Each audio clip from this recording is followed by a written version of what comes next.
প্রিয় শিক্ষার্থীরা, আমরা আজকে তোমাদের সামনে উপস্থিত হয়েছি আমাদের অষ্টম শ্রেণীর চতুর্থ অধ্যায়ের পর্ব 3 নিয়ে। এই পর্বে আমরা 4.3-এর কিছু সমস্যার সমাধান করার চেষ্টা করব। তোমরা লক্ষ্য করো এবং তোমাদের সামনে তোমরা কাগজ কলম নিয়ে বসে পড়ো। তাহলে দেখো আমরা সমস্যাগুলি উপস্থাপন করার চেষ্টা করছি।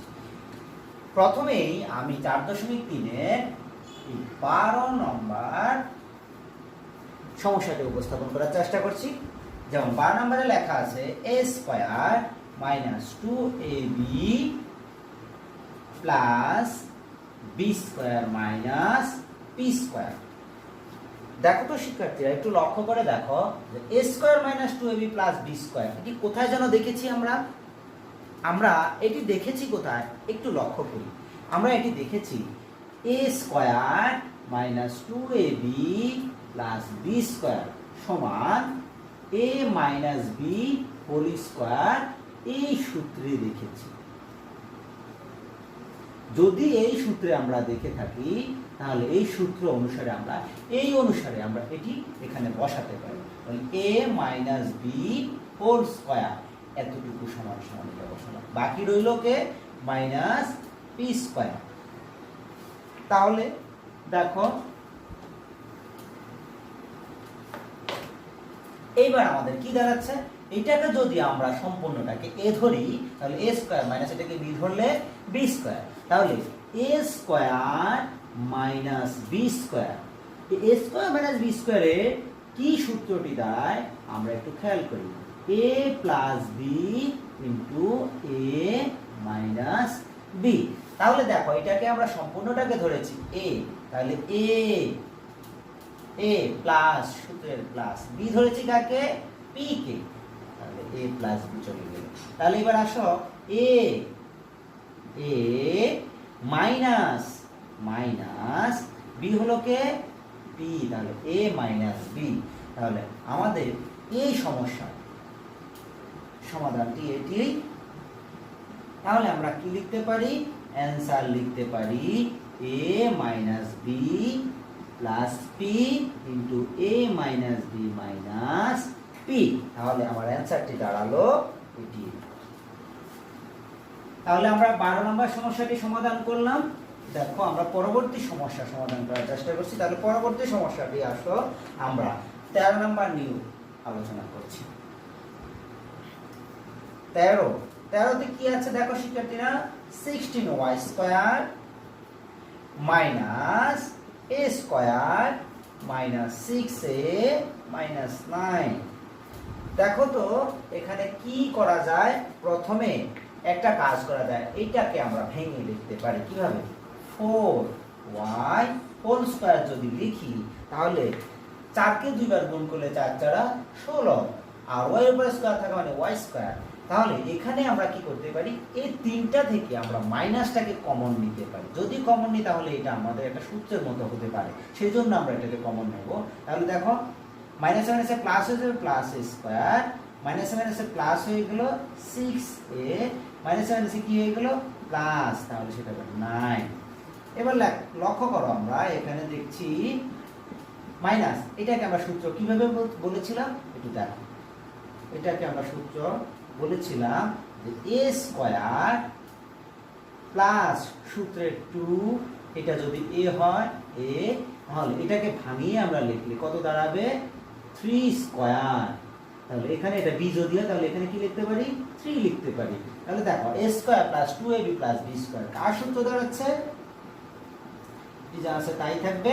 এটা দাঁড়াচ্ছে a square plus 2ab plus b স্কয়ারের সূত্র হলো কি a প্লাস b হলো কি 3a plus b whole square.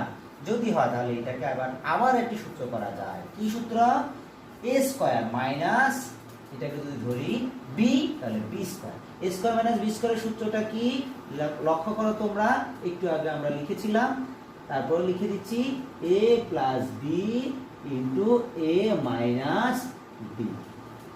এই অনুসারে আমরা এটা লিখতে পারি, কি লিখতে পারি a প্লাস b হলো কি a 4y প্লাস b হলো কে b হলো a প্লাস b। বি হলো এখানে 3।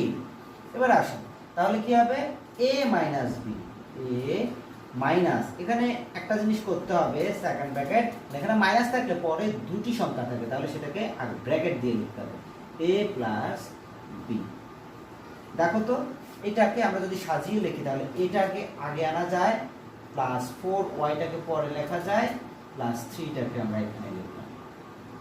এবার এখানে এটা কি হয় দেখো, 4y যেখানে আছে সেখানে লিখলাম, মাইনাস দ্বারা যদি গুণ করে মাইনাসে, প্লাসে মাইনাসে মাইনাস 3, মাইনাস চিহ্নটা থাকার কারণে আমরা ব্র্যাকেটের মধ্যে এই দুটাকে লিখতে হয়েছে। তাহলে আমাদের এই সমস্যাটির সমাধান হলো এটি।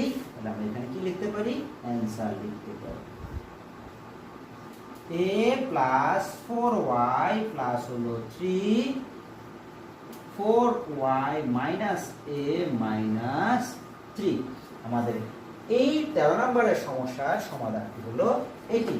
তাহলে ঠিক আছে, আমাদের 13 নম্বর সমস্যাটি এখানে সমাধান হলো। এবার আমরা পরবর্তী সমস্যায় যাচ্ছি। লক্ষ্য করো,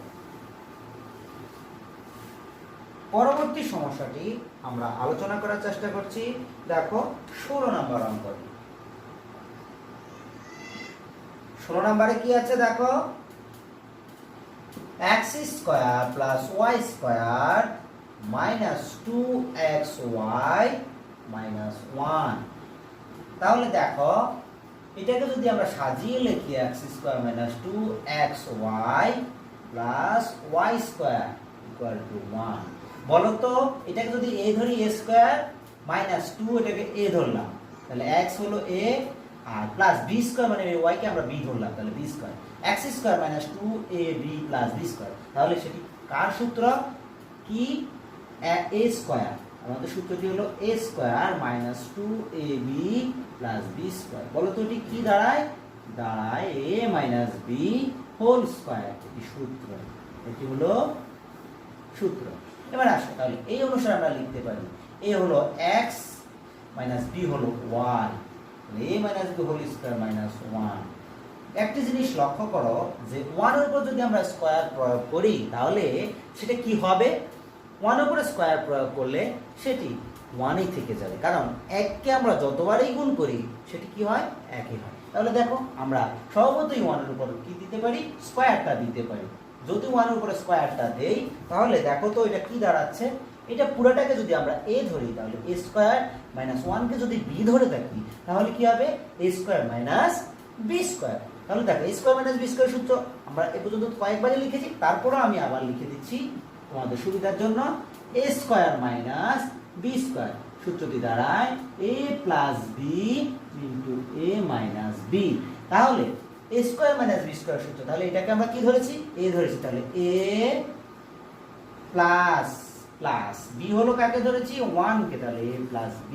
তারপরে দেখো a মাইনাস মাইনাস b ধরেছি কাকে, 1 কে, তাহলে a minus b, a plus b into a minus b। আমাদের সমস্যাটি সমাধান এটি। তাহলে আমরা এখানে কি লিখতে পারি, অ্যানসার দিয়ে সমস্যাটির সমাধান লিখতে পারি, x minus y plus 1, x minus y minus 1। তাহলে শিক্ষার্থীরা আমাদের এই সমস্যাটির সমাধান হলো এটি। তাহলে আমাদের 16 নম্বর সমস্যার সমাধান আমরা পেয়ে গেলাম। আমরা পরবর্তী সমস্যায় সমাধান করার চেষ্টা করছি। লক্ষ্য করো,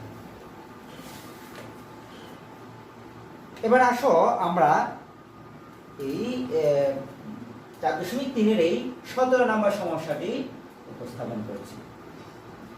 দেখো 17 নম্বরে আছে a square minus 2ab plus 2b minus 1। এই সমস্যাটি একটু ব্যতিক্রম, তোমরা খেয়াল করো। আমরা এখানে a স্কয়ারের সাথে মাইনাস 1 কে পাশে নিয়ে আসলাম, সাজিয়ে লিখছি, তারপরে এখানে লিখলাম 2ab প্লাস হলো 2b। সুপ্রিয় শিক্ষার্থীরা তোমরা একটু লক্ষ্য করো, দেখো আমাদের এখানে কাজটা ছিল a স্কয়ারের সাথে মাইনাস 1 কে নিয়ে আসছি আর মাইনাস 2ab প্লাস 2b। এটা তো অবশ্যই যথেষ্ট একটা কারণ থাকে, কি কারণে আমরা এটা করেছি, আমাদের এই অঙ্কটিকে সমস্যার এই সমাধানটিকে করতে গেলে 1 কে যদি নিয়ে আসি তাহলে আমাদের সমস্যাটি সমাধান করা সম্ভব। লক্ষ্য করো তোমরা এ স্কোয়ার মাইনাস ওয়ান, এটাকে যদি আমরা আগের মতোই স্কোয়ার কল্পনা করি তাহলে সেটা হবে এ স্কোয়ার মাইনাস ওয়ান। তাহলে এ স্কোয়ার মাইনাস যদি ওয়ান হয় তাহলে এ স্কোয়ার মাইনাস এটাকে ওয়ান স্কোয়ার লিখতে পারি, এ স্কোয়ার মাইনাস বি স্কোয়ার সরাসরি লিখে দিলাম। কারণ আমরা যদি এ স্কোয়ার মাইনাস ওয়ান স্কোয়ার লিখি তাহলে এটা হবে কি এ স্কোয়ার মাইনাস বি স্কোয়ার। এ স্কোয়ার মাইনাস বি স্কোয়ার যদি হয় তাহলে সেটা কি লিখতে পারি, এ প্লাস বি ইন্টু এ মাইনাস বি। তাহলে এটাকে আমরা এখানে লিখে দিই এ প্লাস বি ইন্টু এ মাইনাস। ঠিক আছে শিক্ষার্থীরা, এবার আসো তাহলে আমরা এবার এখান থেকে কি করা যায় দেখো, এখান থেকে মাইনাস এখানে 2 আছে, এখানে 2 আছে, এখানে b আছে, এখানে, তাহলে আমরা 2b টাকে কমন নিতে পারি। 2b কে যদি কমন নিয়ে যাই মাইনাসে মাইনাসে কি হয়ে যাবে, এখানে প্লাস হয়ে যাবে, 2b চলে গেল, রইল কে শুধু a। প্লাসে মাইনাসে মাইনাস, যদি এটি মাইনাস হয় তাহলে কি হবে, 2b চলে গেল, কি থাকে আর অবশ্যই শুধু কিছুই থাকবে না, না থাকলে সেটাকে আমরা 1 ধরব। এবার দেখো উভয় পক্ষে a মাইনাস 1 আছে, আমরা উভয় পক্ষ থেকে a মাইনাস 1টাকে নিয়ে আসি, a মাইনাস 1 নিয়ে গেলে এখানে থাকে কি দেখো তো, এখানে থাকে a প্লাস 1। যদি a প্লাস 1 থাকে এখান থেকে a মাইনাস 1 নিয়ে গেছে, এখানে বাকি হলো কত, মাইনাস 2b। এবার দেখো ওখানে এটাকে একটু সাজিয়ে দেখি সুন্দরের জন্য, তাহলে কি হয় a মাইনাস 2b প্লাস 1। তাহলে আমাদের কি দাঁড়াচ্ছে, a minus 1 a minus 2b। এই সমস্যাটি মানে এই 17 নম্বর সমাধান এটি এখানে। আর আমরা এই 17 নম্বরে পরে আরো কিছু সমস্যা উপস্থাপন করছি, তোমরা লক্ষ্য করো। 17 নম্বর পরে তোমরা আসো, আমি শুধুই তোমাদের সামনে মোস্ট ইম্পর্টেন্ট যেই সমস্যাগুলি আছে সেগুলি উপস্থাপন করার চেষ্টা করছি। যেমন 20 নম্বর সমস্যাটি একটু দেখো, লক্ষ্য করো 20 নম্বরে আছে x to the power 6 minus y to the power 6। তাহলে যদি x টু দি পাওয়ার 6 এবং y টু দি পাওয়ার 6 আমরা দেখি, এই 6 এর কোনো সূত্র আমাদের নাই, আমাদের সূত্র আছে বর্গ এবং ঘন। যদি বর্গ এবং ঘনের সূত্র থেকে থাকে তাহলে অবশ্যই আমরা এটাকে ঘন এবং বর্গের সমন্বয়ে নিয়ে আসতে হবে। তাহলে দেখো আমরা এটাকে কি করছি, দেখো যদি এটাকে করি x স্কয়ার হোল কিউব, তাহলে সেটাকে ভাঙিয়ে যদি লিখি তাহলে সেটা 6 হয়ে যাবে, মাইনাস এখানে দেখো এটাকেও লেখা যায় y স্কয়ার হোল কিউব। দেখো তো শিক্ষার্থীরা, তাহলে সেটা কি দাঁড়াচ্ছে, এটাকে যদি পুরাটাকে a ধরি a কিউব, মাইনাস এটাকে পুরাটাকে b ধরলে b cube. a cube minus b কিউবের সূত্রটি কি দাঁড়ায়, a কিউব মাইনাস b কিউবের সূত্র হলো মাইনাস b কিউব। কি দাঁড়াচ্ছে সূত্রটি, a minus b into a square plus ab plus হলো b স্কয়ার। তাহলে আমরা এই সূত্র অনুসারে লিখি, a হলো x স্কয়ার মাইনাস b হলো y স্কয়ার, তাহলে a মাইনাস b চলে গেল। এবার এখানে দেখো a square plus a b হলো কি y square, b plus b square y square whole square. দেখো তাহলে x square minus y square, এখানে দেখো এটাকে যদি করি x স্কয়ারকে দুইবার গুণ করলে হবে x to the power 4 plus x square y square plus y স্কয়ারকে যদি দুইবার গুণ করে y টু দি পাওয়ার 4। আমাদের এই সমস্যাটির সমাধান হলো এটি। তাহলে x square minus y square x to the power 4 plus x square y square plus y to the power 4, এটি আমাদের এই সমস্যার সমাধান। তাহলে ঠিক আছে শিক্ষার্থীরা, এটা আমরা তোমাদের সাইড নোট হিসেবে দিয়েছি, সেজন্য এটা পাশে লিখতে পারো, কিন্তু পরীক্ষার হলে তোমরা এটাকে ব্যবহার করতে পারবে না, এটা তোমরা সাইড নোট হিসাবে তোমাদের খাতায় তুলে রাখতে পারো। আচ্ছা শিক্ষার্থীরা দেখো, তাহলে আমরা আরেকটি সমস্যার সমাধান করার চেষ্টা করি, লক্ষ্য করো। যেমন এর পরবর্তী সমস্যাটি হলো, আমরা 23 নম্বর সমস্যাটি একটু করি, একটু খেয়াল করো। 23 নম্বর সমস্যাটি হলো কি দেখো, x square plus 14x plus 40। দেখো এই এখানে কয়টি পদ আগে নির্ণয় করতে হবে? 1, 2 এবং 3। এখানে 3টি পদ।